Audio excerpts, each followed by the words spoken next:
Montgomery, Alabama, 1955.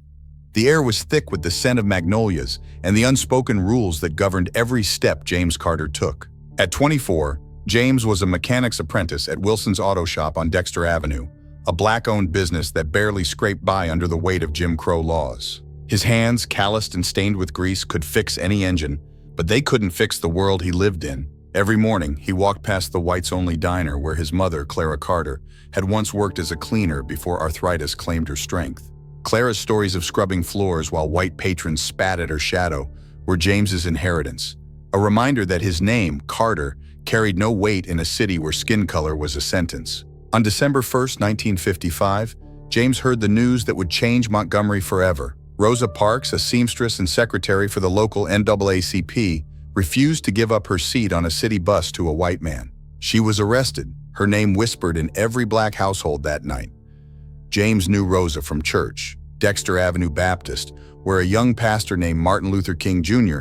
was beginning to stir souls with his sermons. Rosa's arrest wasn't just an incident, it was a spark.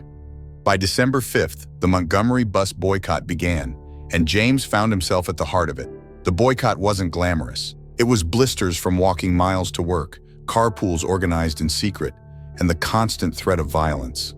James joined the carpool network using his battered 1948 Ford to ferry black workers to their jobs. He drove Miss Eula Mae Johnson, a 52-year-old cook who worked for a white family on Cloverdale Road.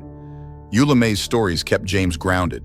She'd grown up in Lowndes County, where her father Amos was beaten in 1921 for registering to vote during the brief window when black men could still try. "They broke his hands," Eula Mae said, her voice steady but her eyes distant. "Said he didn't need to write if he wasn't white." James gripped the steering wheel tighter, his knuckles mirroring the anger he couldn't voice. The white response was swift. Montgomery's police, led by Commissioner Clyde Sellers, targeted the boycott's organizers.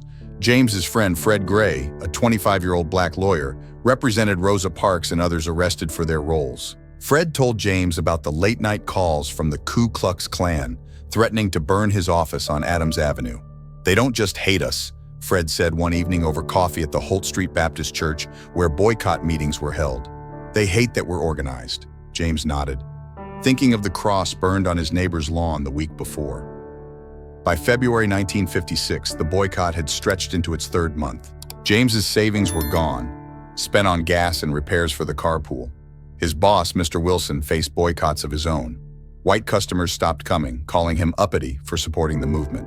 The Carters' rent was overdue, and Clara's health was failing. Yet James kept driving, kept attending meetings, kept believing. At one mass meeting, he heard Joanne Robinson, president of the Women's Political Council, speak. She'd been the one to mimeograph 35,000 flyers calling for the boycott's start.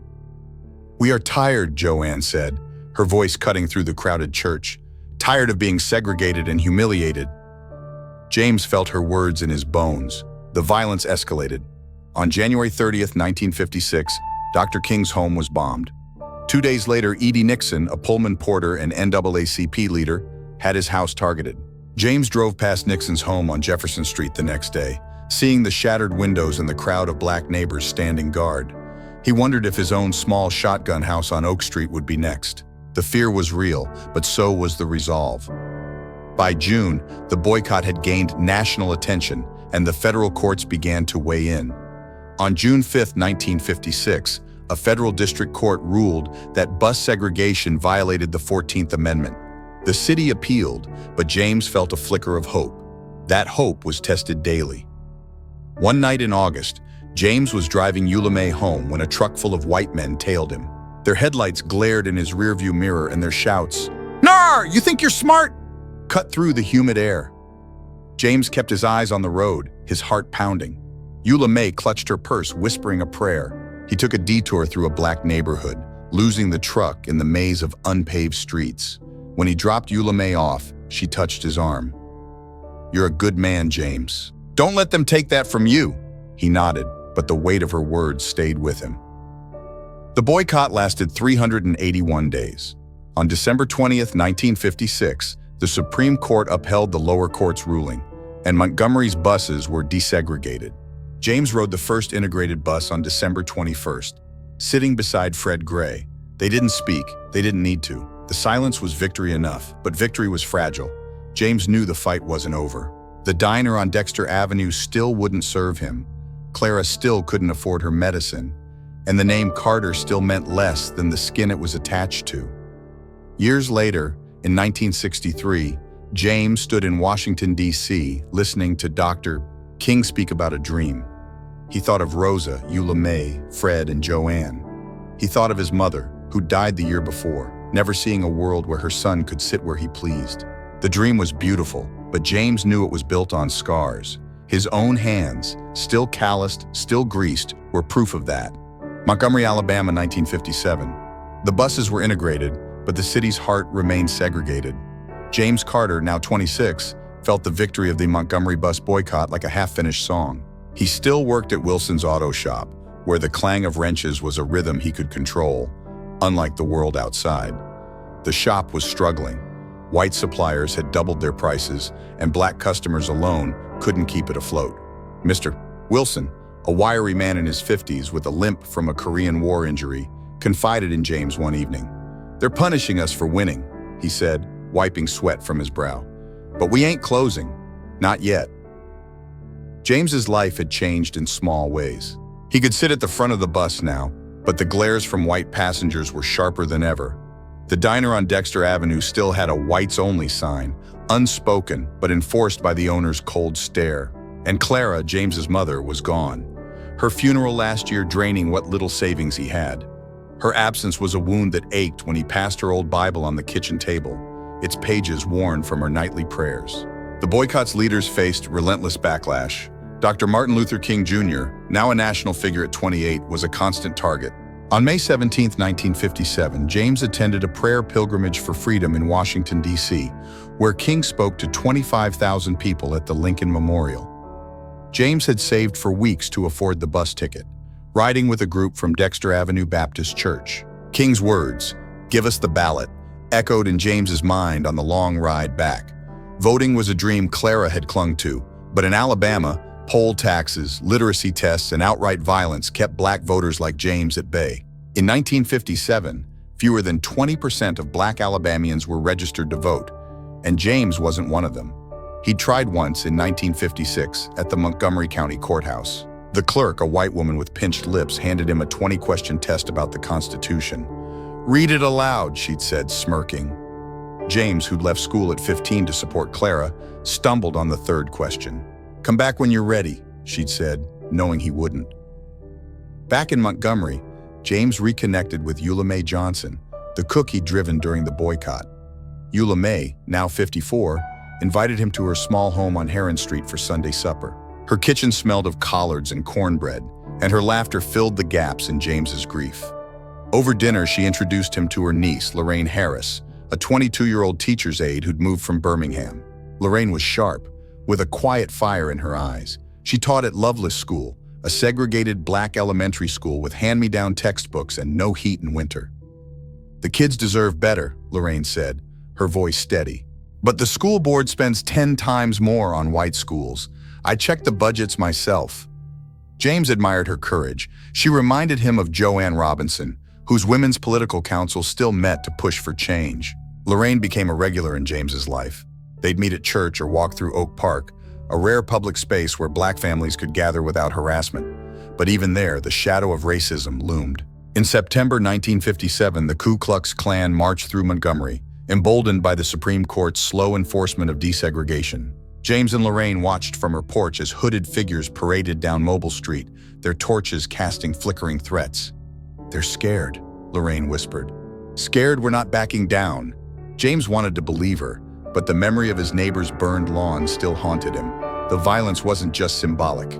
On October 3, 1957, Fred Gray, the young lawyer and James's friend, was nearly attacked outside his office. Fred had been working on a case to desegregate Montgomery's public parks, citing the 1954 Brown v. Board of Education ruling. Two white men, later identified as members of the White Citizens Council, waited for him with tire irons. Fred escaped through a back alley, but the incident shook James. "You still fighting?" James asked Fred over coffee at the Benmore Hotel, a black-owned spot on Jackson Street. Fred adjusted his glasses, his face tired but resolute. "Somebody's got to," he said. "If I stop, they win." James's own battles were quieter, but no less real. In November 1957, he applied for a mechanic's job at a larger garage, Montgomery Motor Works, which had started hiring black workers under pressure from civil rights groups. The interview was a formality. The white manager, Mr. Hargrove, barely looked at James's resume. "We got enough of your kind," Hargrove said, tossing the application aside. James walked out, his fists clenched, knowing your kind wasn't about his skills. He told Lorraine that night, expecting her to share his anger. Instead, she handed him a voter registration pamphlet. "They want us to give up," she said. "So let's fight smarter." Lorraine had been volunteering with the NAACP, helping black residents prepare for the registration tests. James hesitated. Clara's stories of her cousin, beaten in 1948 for trying to vote, lingered, but Lorraine's resolve was contagious. By spring 1958, James was studying with Lorraine's voter registration group. They met at Holt Street Baptist Church, where boycott memories still lingered. The group's leader, Rufus Lewis, a funeral home director and boycott veteran, drilled them on Alabama's Constitution and history. "They'll ask you questions no white man's ever had to answer," Rufus said. "Be ready." James memorized the Bill of Rights, the state's founding date, 1819, and the names of all 67 county sheriffs. It felt like arming himself for battle. On April 15th, 1958, he tried again at the courthouse. The same clerk was there, her smirk unchanged. This time, James answered every question, his voice steady. She handed him a registration card, but her eyes said she'd rather burn it. That night, Lorraine cooked him dinner, fried catfish and hush puppies, to celebrate. "You're a voter now, James Carter," she said, smiling. He felt the weight of his name shift, just a little. But the victories were always shadowed. In June 1958, a black church in nearby Selma was firebombed, killing 2 children. The Montgomery Advertiser, the city's white-owned newspaper, called it an accident. James and Lorraine drove to the memorial service, joining hundreds of mourners. The sight of the small coffins broke something in James. He thought of Clara, of Eula May's father, of the countless names erased by hate. "How do we keep going?" he asked Lorraine as they drove back, the road dark and silent. She took his hand. "We remember them and we vote." Montgomery, Alabama, 1959.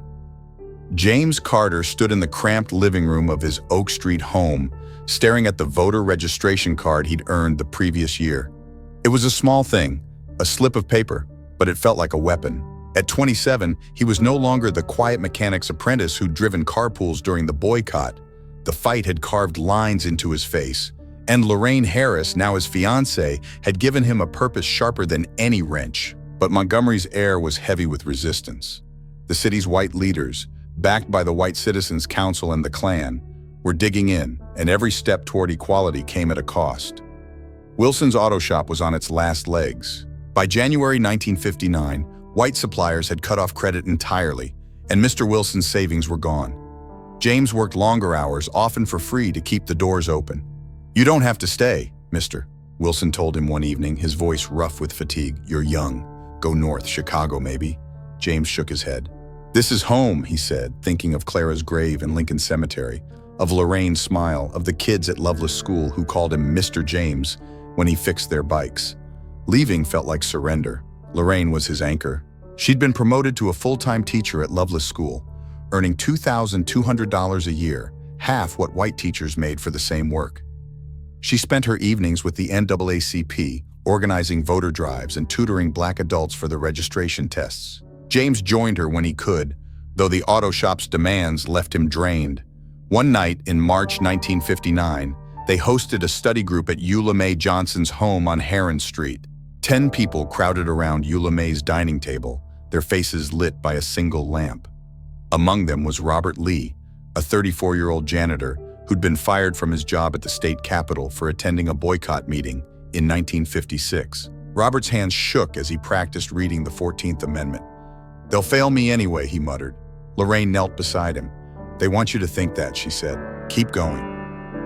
James watched her, marveling at her patience. He proposed to her that night under the oak tree in Eula May's backyard. No ring, he couldn't afford one. But Lorraine said yes, her laughter brighter than the stars. The joy was fleeting.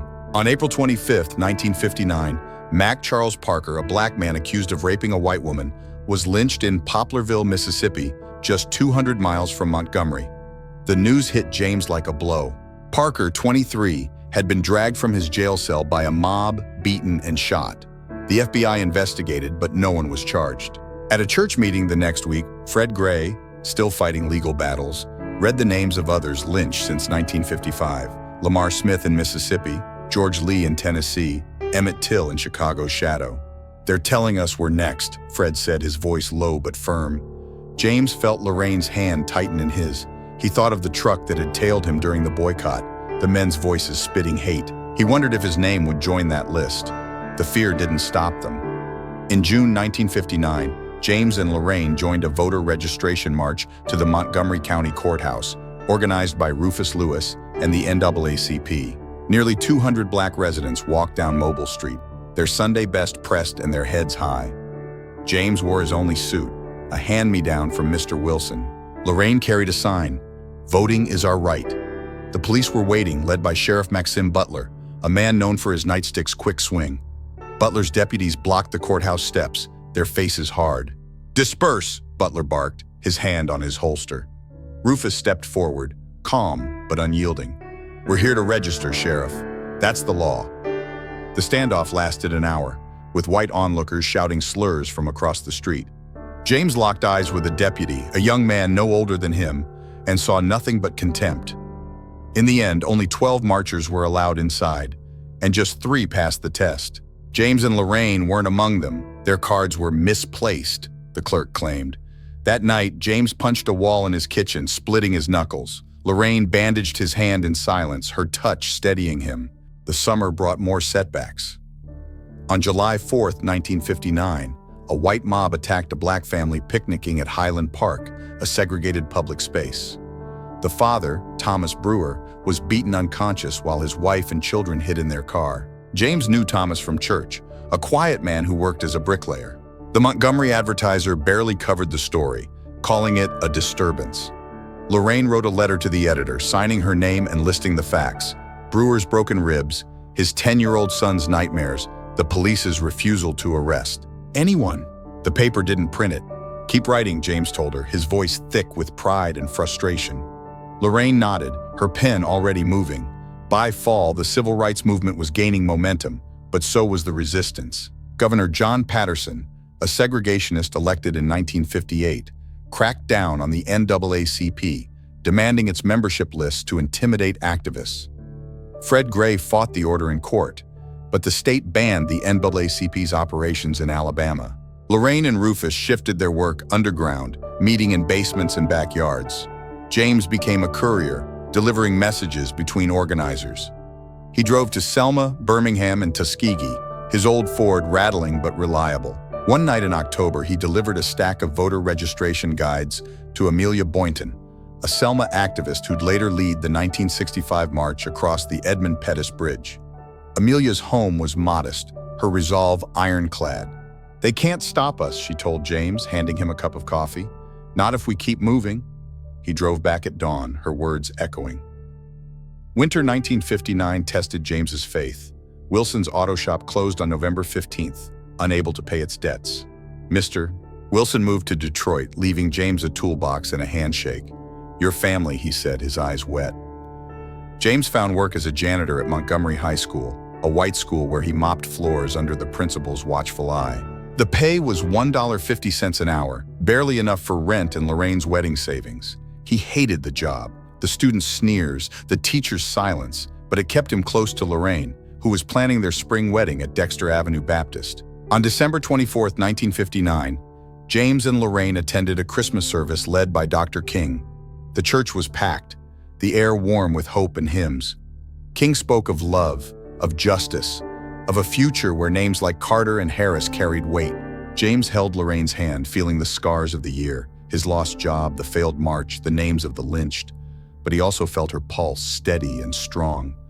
"We're still here," she whispered as the choir sang. James nodded, his eyes on the cross above the altar. The fight wasn't over, but neither was he. Montgomery, Alabama, 1960. James Carter woke before dawn, the ache in his back a reminder of his new reality. At 28, he was no longer a mechanic but a janitor at Montgomery High School, sweeping hallways where white students tossed gum wrappers at his feet. The job paid $1.50 an hour, enough to cover rent on his Oak Street shotgun house, but not enough for the wedding Lorraine Harris was planning for June. Lorraine, now 24, taught at Loveless School and spent her nights organizing with the underground NAACP, her spirit unbroken despite Alabama's ban on the organization.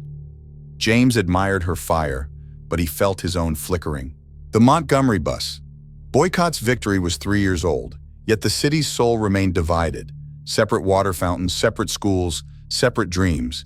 The new decade brought new battles. On February 1st, 1960, 4 black students in Greensboro, North Carolina, staged a sit-in at a Woolworth's lunch counter, refusing to leave until served. The news spread like wildfire, reaching Montgomery by the next day's headlines in the Alabama Tribune, a black-owned newspaper. Lorraine read the article aloud to James over breakfast, her voice electric. "They're our age, James. They're not waiting." She was right.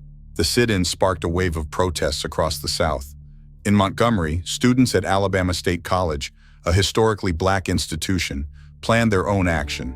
On February 25, 1960, 35 students, led by Bernard Lee, a 24-year-old senior, sat at the whites-only lunch counter in the Montgomery County Courthouse cafeteria. James heard about it from Eula Mae Johnson, who'd seen the students march past her employer's house. "They were so young," Eula Mae said, her eyes proud but worried, "and so brave." The response was brutal. Governor John Patterson, a staunch segregationist, ordered the students expelled. Alabama State's president, H. Council Trenholm, was forced to comply or lose state funding. The Montgomery police, under Sheriff Maxim Butler, arrested 9 students for disorderly conduct. Fred Gray, James's friend and the city's only black lawyer, took their case, arguing they'd violated no law. James attended a rally for the students on March 1st, held at Dexter Avenue Baptist Church. Dr. Martin Luther King Jr., now 31 and a national figure, spoke to a crowd of 800. "These students are the future," King said, his voice steady. "They carry our hope." James stood beside Lorraine, her hand in his, feeling the weight of those words. He wasn't a student, wasn't a leader, but he was there, and that mattered. Lorraine saw the sit-ins as a call to action. She began meeting with Alabama State students, including Joanne Gibson, a 19-year-old freshman who'd been at the courthouse sit-in. Joanne was fearless, her braids tight and her voice sharp. "We're not stopping," she told Lorraine at a secret NAACP meeting in Rufus Lewis's funeral home. "They can expel us, but they can't silence us." Lorraine recruited James to drive Joanne and other students to organizing meetings in Birmingham and Atlanta, where the Student Nonviolent Coordinating Committee, SNCC, was forming. James's 1948 Ford, now patched with duct tape, became a lifeline for the movement.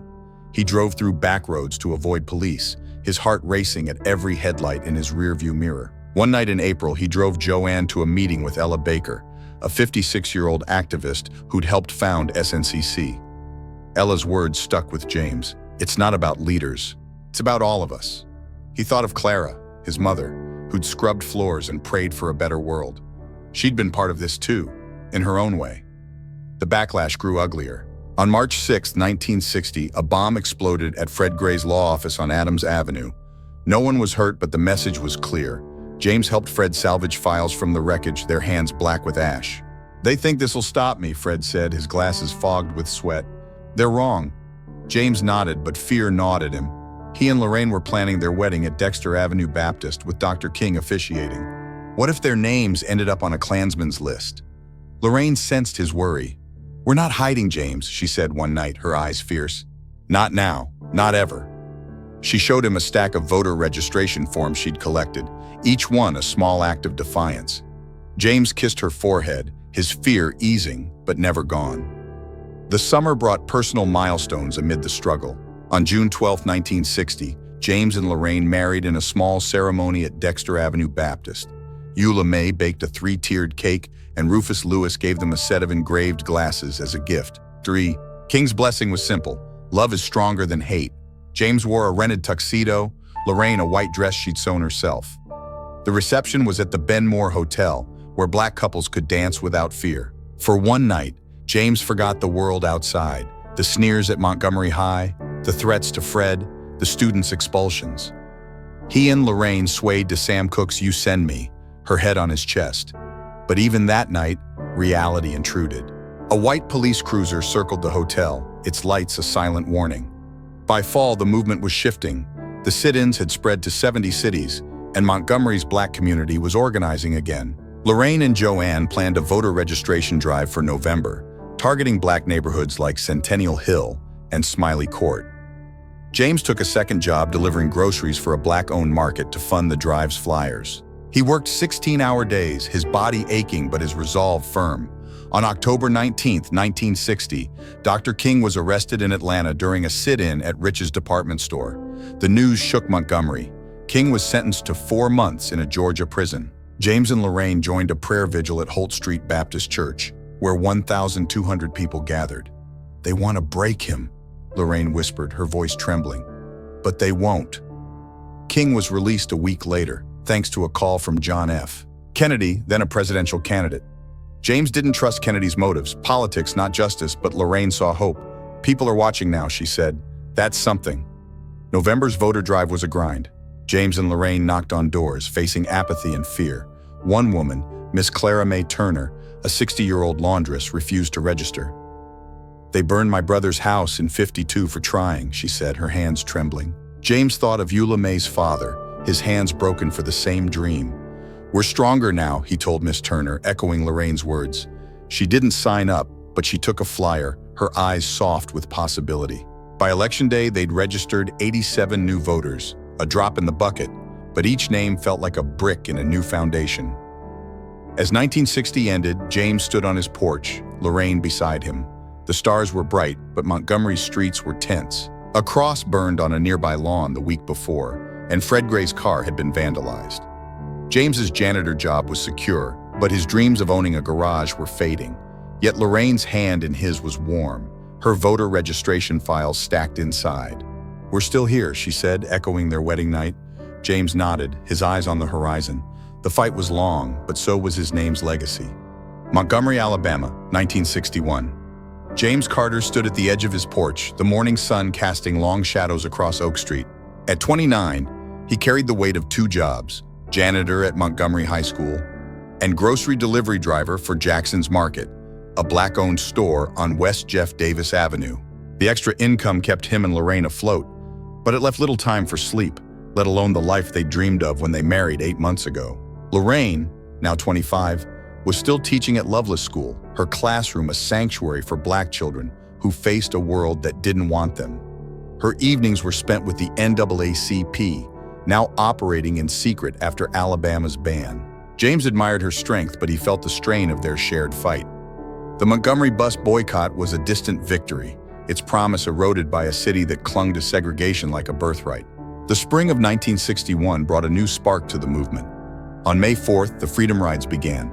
Organized by the Congress of Racial Equality, CORE, black and white activists rode interstate buses to challenge segregated terminals in the South, testing a 1960 Supreme Court ruling that banned segregation in interstate travel. James heard about the rides from Lorraine, who'd read about them in the Chicago Defender, a black newspaper they shared with Eula Mae Johnson. "They're coming through Alabama," Lorraine said, her voice a mix of excitement and dread. "Montgomery's on the route." James felt a knot in his stomach. He knew what Alabama's welcome would look like: sheriffs with batons, Klansmen with torches, and Governor John Patterson's blessing. On May 14, 1961, the first Freedom Riders reached Anniston, 90 miles from Montgomery. A white mob firebombed their bus, beating the riders as they escaped the flames. The news reached Montgomery via Fred Gray, who was working with CORE's lawyers. James and Lorraine attended an emergency meeting at Dexter Avenue Baptist Church, where Dr. Martin Luther King Jr. spoke to a tense crowd. "These riders are risking their lives for us all," King said, his voice calm but urgent. "We must support them." James looked at Lorraine, her jaw set. He knew she'd want to help, and he knew the danger that meant. The memory of Fred's bombed office, of Mac Charles Parker's lynching, loomed large. The Freedom Riders arrived in Montgomery on May 20th, bruised but unbowed.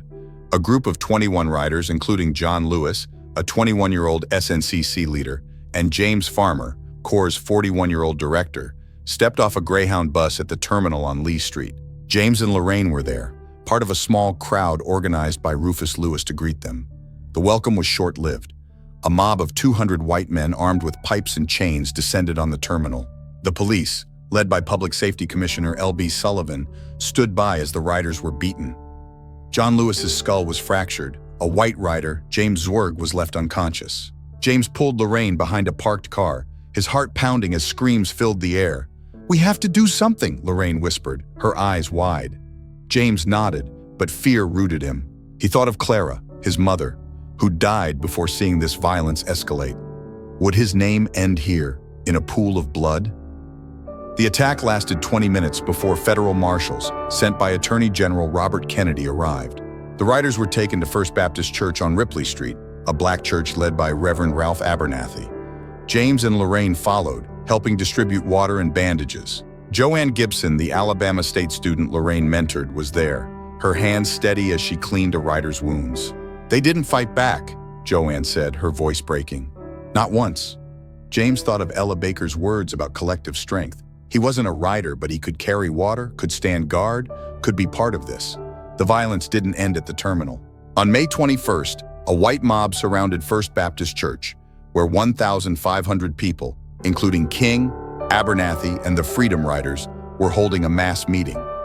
James and Lorraine were inside, the air thick with hymns and fear. Outside, the mob smashed windows and threw Molotov cocktails. Governor Patterson declared martial law, but his National Guard troops were slow to act, their rifles more a threat than a shield. King called Robert Kennedy from the church basement, pleading for protection.